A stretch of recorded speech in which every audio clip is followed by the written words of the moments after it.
So the last of our budget guitars for the weekends for a while, and this is really very probably my pick of the crop. It's the Westfield E4500 and it's very blingy indeed. So let's have a listen and I'll tell you what I can. Let's go.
Pickup time, and starting at line 2 on the bridge pickup on the noisy or distorted setting.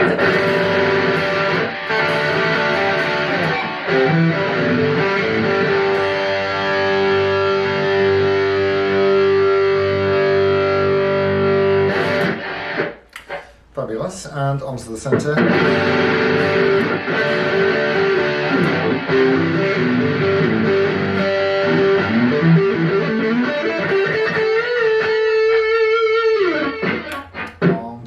Neck.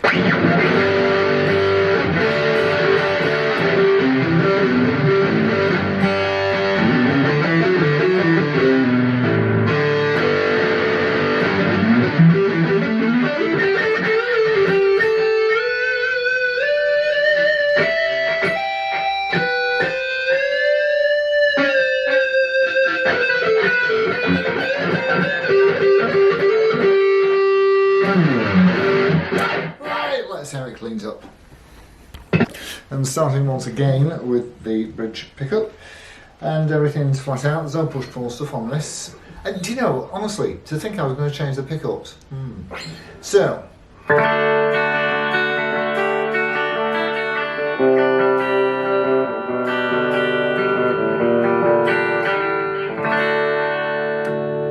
Into the centre.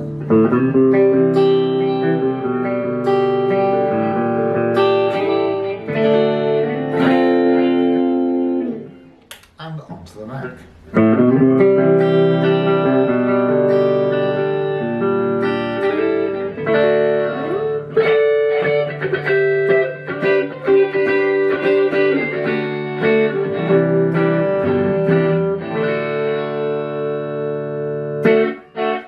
What a nice guitar. Right, let's look around it. Yeah, Westfield. I've got a lot of love for Westfields. They're excellent guitars. Don't know where they were made.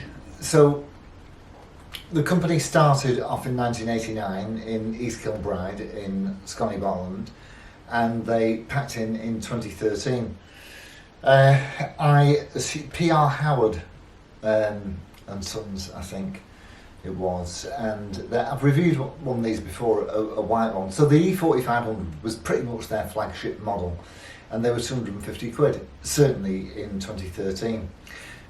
You can still find some dregs of their website on the Wayback Machine, which shows you archived websites. So they've got a great spec. So the one underneath this, the E4000, retailed at 200 quid, and this one was 250 quid, and it was really, really, really worth the extra money.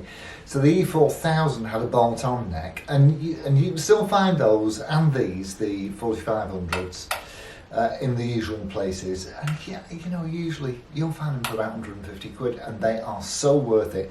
And they are also so worth, even if it doesn't play very well, it's really, really worth spending that extra 50 quid down at your local guitar tech to make it play right, because they're absolutely brilliant guitars.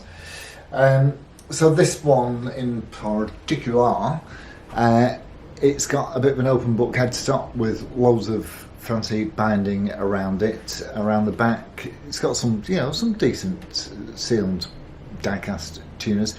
You can see the neck is a scarf joint.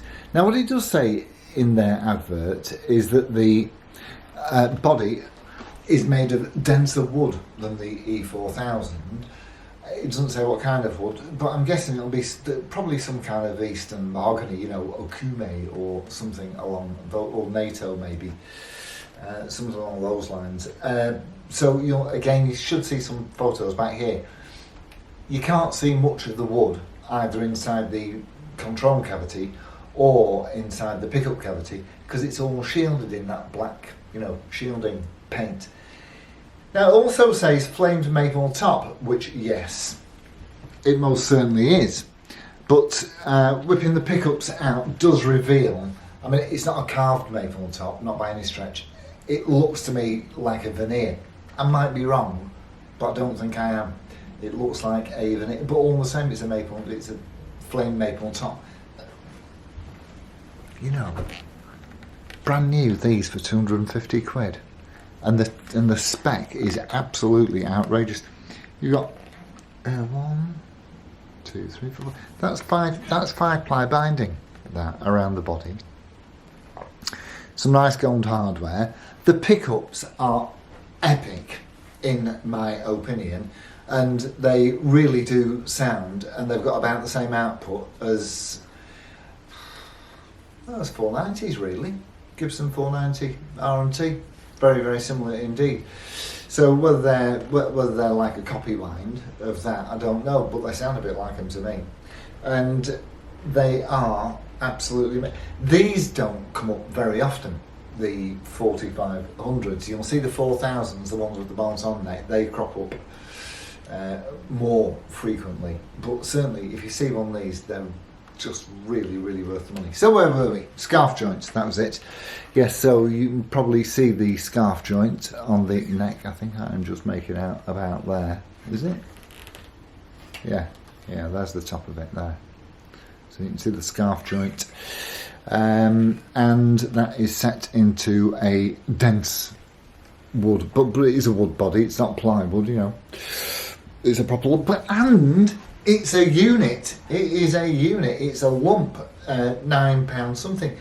I read on some blurb somewhere that somebody had weighed up one at £12, which sounds, well, maybe they filmed it with lead or something. It's difficult. I think it's quite difficult to make a guitar weigh more than probably about £10 or so. I might be wrong, but I won't be far off. So some nice humbuckers, toggles. So it's a Les Paul copy, you know. 2 volumes up, 2 tones down, stop tone, tunematic, and everything works well. In fact, I set the intonation on this, and the tunematic works very smoothly, brilliant, and there's still, you know, there's still room in either direction with that. So it's a nice, it's nicely kitted out. I just love the look of this. I did have one in white. I reviewed one in white a couple of years ago, and my mate liked it so much. I went round his house, and he wouldn't let me take it home with me. He said he was having it. So anyway, there you go. That's what happened to that one. So I've got another one because I like him. Rosewood fingerboard with genuine. Look at the shimmer. Genuine abalone inlays. I mean the neck binding as well. It doesn't look like a 17-degree headstock pitch. I'd say it's about 14, wouldn't you? But certainly it's a very, very well made instrument. The string height on this one is about 1 mil. It's nice and low, really easy to play, and it's even got the keys are like tombstone keys, aren't they? Bit of a copy job there. So if you're not, I mean, quite frankly, I'm quite proud to tell people about a Westfield and what it is and their history. Yeah. So yes, a little bit more history. So 1989. East Kilbride, Scotland, and they shipped out all over the UK. I assume that the guitars were made in the Far East, China, Indonesia, maybe Korea, I don't know, somewhere like that. They were most notably used by, there were a few famous people. There was a Scottish band called Felon, I don't know much about them, but certainly the guitarist out of McFly, he used a Westfield, and I also seem to think that Amy Winehouse might have done as well. So the name now has been reintroduced into the world of musical instruments. Rotorsound, in fact, have bought the name and they're now producing acoustic instruments under the Westfield brand since 2022, and they're made in England, in Kent somewhere, it turns out. So yeah, Westfield, if you see one, I like the Westfield Strats as well. Now I did get told off by somebody. I thought that, well, I think they're excellent guitars, and somebody bought one because I thought they were nice. Don't buy anything because I think it's nice, but only buy stuff for yourself. And he complained that when he bought it, he discovered it had a plywood body. Well, there's wrong with plywood bodies, I don't think. So it's at least they're not made of something odd like resin wood. Oh, I know, it's only Gibson that makes them out of resin wood, isn't it? Anyway, so if you see one of these, I really think that they are absolutely astonishing value. They look great and they play as well as anything that you'll find.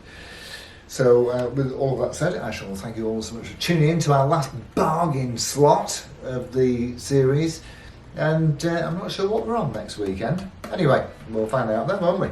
Alright, thanks for tuning in. As always, I'll see you soon. Adios amigos. Ta-ra.